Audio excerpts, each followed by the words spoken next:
थे दैनिक चिंतन में।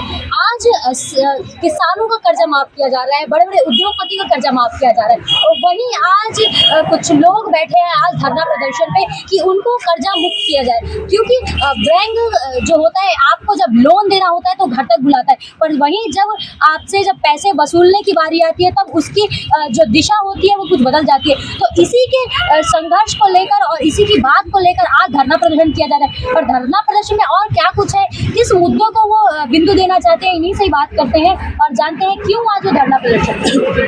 देखिए, समाज में बहुत सारी बुराई है।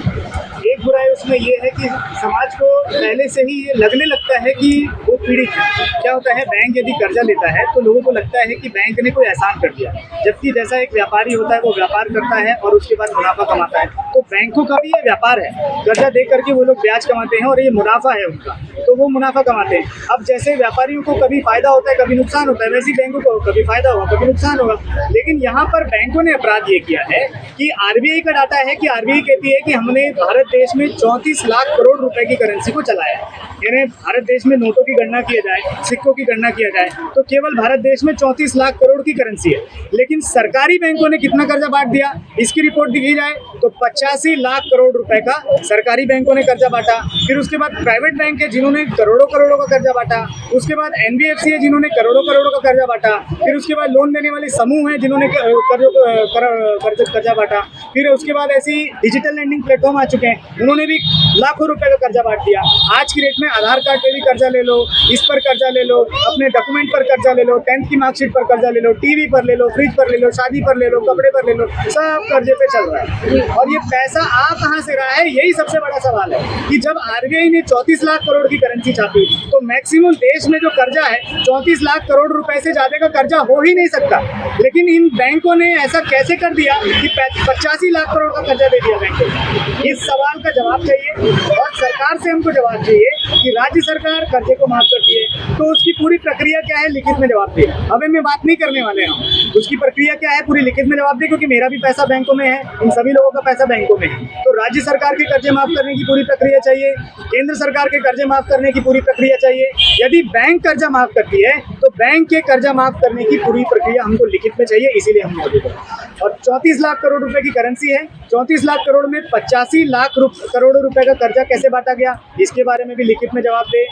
जो जो जो संस्था जिम्मेदार है उस संस्था की जांच की जाए। जैसे मान लो कोई व्यक्ति यदि उसकी आय से ज्यादा संपत्ति हो जाती है तो उसके घर आईटी की रेट हो जाएगी, सीबीआई की रेट हो जाएगी और तमाम तरीके की रेट हो जाएगी और उसके बाद उसके पूरा शर्मसार हो जाएगा। बैंकों को हमने कभी देखा ही नहीं है। बैंक ने तो पूरा भारत देश को लूट दिया, भारत देश के आम नागरिकों को बैंकों ने लूट दिया। बैंकों की असली में जांच होनी चाहिए, आरबीआई की भी जांच होनी चाहिए, वित्त मंत्रालय की भी जांच होनी चाहिए, बैंकों की भी जांच होना चाहिए, एनबीएफसी की भी जांच होना चाहिए। और ये सारी जांच एजेंसियां जो जांचने का काम आम जनता के लिए करती है, वही सारी जांच एजेंसियों को बैंकों के पीछे, आरबीआई के पीछे, एनबीएफसी के पीछे, प्राइवेट बैंकों के पीछे, सभी वित्तीय संस्थाओं के पीछे इनको जांच करना चाहिए। और यही हमारी मांग है कि जब तक ये जांच का परिणाम नहीं आता था, क्योंकि ऐसा नहीं है कि सरकारें बोल दी कि जांच करेंगे और 10 साल बाद जांच का रिपोर्ट आएगा, तो जब तक जांच का रिपोर्ट नहीं आ रहा था तब तक भारत देश का एक भी व्यक्ति कर्जा नहीं पटाएगा, तब तक भारत देश का कर्ज वसूली की जो प्रक्रिया है उस वसूली की प्रक्रिया को रोकी जाए, यही हमारी मांग है। तो ये एक दिवसीय धरना प्रदर्शन है, इसके आगे क्या कुछ इनके द्वारा किया जाएगा? क्योंकि मैं यहाँ देख रही हूँ जितने भी लोग हैं कहीं ना कहीं बैंक के अपराधों से पीड़ित है, तो उन लोग यहाँ मौजूद है। आज एक दिवसीय धरना प्रदर्शन, आगे क्या कुछ होगा? देखिए, आगे इन सभी लोगों का कुछ डाटा हमने लिया है, कुछ फॉर्म भराए हैं कि ठीक है इन पर हम काम करते हैं, क्योंकि जो बैंक ने जो अपराध किया है उस अपराध की कहीं ना कहीं तो शिकायत दर्ज करनी पड़ी। अच्छा, वो हमको जब भी पता है कि अपराध किया है बैंकों ने तो उसी के तहत हम इन सभी को न्याय दिलाने का काम करेंगे। और इसलिए हम यहाँ पर हैं। आज एक दिवसीय धरना है। यदि सरकार नहीं जागती है, 15 दिन के अंदर सरकार यदि जवाब नहीं देती है हमारी पूरी की पूरी 8 मांगों का, तो उग्र प्रदर्शन किया जाएगा 15 दिन के बाद। और ये सभी लोग मौजूद रहेंगे। हो सकता है इससे कई गुना ज्यादा भीड़ आए और हो सकता है पूरे देश से भीड़ आए और पूरे देश की भीड़ भिलाई में रही। जी सर, मैं आपसे एक बातचीत करना चाहूँगी। जैसे कि सर ने बात किया कि बैंक अपराध करते हैं, जैसे कि आप अगर कुछ स्मॉल फाइनेंस लोन उठाते हैं तो बात कि ये हमारा कुछ अमाउंट कटने का होता है, तो अगर एक दिन भी डिले होता है या कुछ होता है तो सीधा, जैसे बजाज फाइनेंस की अगर मैं बात ले लूँ तो सीधा 500 रुपये, 250 रुपये, 300 रुपये का चेक बाउंस का चार्ज लगा देते। तो इस दिशा को हम लोग किस तरफ देखें? कहीं ना कहीं उनकी बैंक फ्रॉड का एक जरिया रहता है कि आम नागरिकों को क्या रहता है, अच्छी इफेक्ट है? नहीं फ्रॉड है, क्योंकि मना किया गया है एक दिन के लिए 800,000 कोई फाइन बनती है। ये सिर्फ मतलब बेवकूफ़ डराने के लिए कि उससे भी खराब हो जाएगा, कि अगर हम नहीं पढ़ेंगे उससे भी खराब हो जाएगा, वो डरा के वसूली कर लीजिए। सर, जब बैंक आती है, हर आप अभी अब देखेंगे तो gold loan, finance loan, credit card loan या होम लोन के लिए जब कॉल आता है, तो जब वसूलने की बारी आती है, जब उसको करने के लिए, तब उसमें इतनी रियायत नहीं रहती। इसके लिए कुछ अलग कानून कुछ बनने चाहिए, नहीं चाहिए तो उस सब चीज़ों के लिए क्या कुछ उसको और मांग करनी चाहिए? कुछ बनने चाहिए।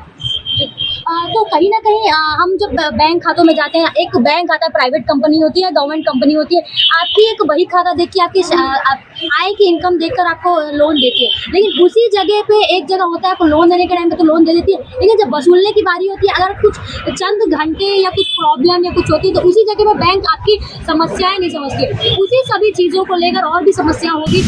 बैंक तमीज़ियों का जो सिलसिला है वो जारी रहता है। इसी में कुछ एक घटना हुई है, इसी जो इस वक्त यहाँ मौजूद है उनके साथ में। दीदी, क्या कुछ पूरा मामला हुआ था उस दिन?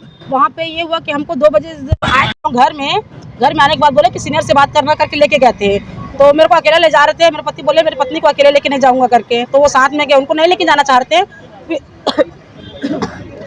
बोले लेके नहीं जा रहे थे। मेरे पति ज़बरदस्ती गए उनके साथ, ले जाके हमको वहाँ बिठाया गया। फिर मेरे पति के साथ बदतमीजी की, गुंडागर्दी कर रहे थे वहाँ पे। मेरे पति बोले कि ठीक है भाई, पैसा अभी नहीं है, हम लोग कल देंगे। तो बोलते हैं नहीं, आपको अभी भी पैसा करके ला, जैसे भी करके लाओ, लेकिन अभी देना पड़ेगा पैसा करके। मेरे पति के साथ गुंडागर्दी किए हैं, बदतमीजी किए हैं, मेरे को बिठाए। शाम को 5 बज गया, 5 बजे के बाद मेरे पति बोले कि बंद होने का समय हो गया है। तो बोलते हैं अभी बंद नहीं होगा ऑफिस करके। तो मेरे पति को बोलते हैं कि आप अपनी पत्नी को यहाँ बिठाओ और तुम जाओ बाहर और जाके जैसे भी करके पैसा लाओ, वरना सब लड़के लोग, जो शॉप के लड़के लोग बाहर गए हैं, वो सब आएंगे और आपके साथ बदतमीजी करेंगे, बेइज्जती करेंगे, तो आपको अच्छा लगेगा, तब जाके पैसा दोगे क्या, ऐसा बोले हैं। ऐसी मतलब कहीं ना कहीं बदतमीजियों का जो रौद्र रूप अब बैंक के कर्मचारियों ने ले लिया है, उसका ये जीता जागता उदाहरण था। इसमें क्या कुछ अपडेट होगा इस खबर के लिए बने रहिए दैनिक चिंतक के साथ में। धन्यवाद। आप देख रहे हैं दैनिक चिंतक। आगे की अपडेट के लिए बने रहे हमारे साथ। हमारे चैनल को लाइक, सब्सक्राइब और शेयर करना ना भूलें।